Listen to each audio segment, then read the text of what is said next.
Rekaman momen tentara Ukraina diburu drone peledak Rusia ramai beredar di Telegram pada Jumat 14 Juni 2024. Tentara tersebut tampak menyerah dan mengangkat tangan meminta ampun di hadapan drone Rusia. Diketahui seorang tentara Ukraina diburu di arah Zaporozhye. Dalam keterangan unggahannya, Rusia menyebut pejuangnya menangkap kelompok khusus angkatan bersenjata Ukraina menggunakan drone FPV. Tentara pangkalan militer keempat Angkatan Bersenjata Rusia melihat dergi Ukraina yang mencoba melintasi garis depan.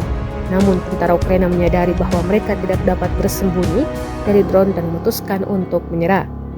Dengan demikian, mereka menyelamatkan nyawa mereka dan sudah berada di pusat penahanan sementara tawanan perang, jelas narasi unggahan Rusia.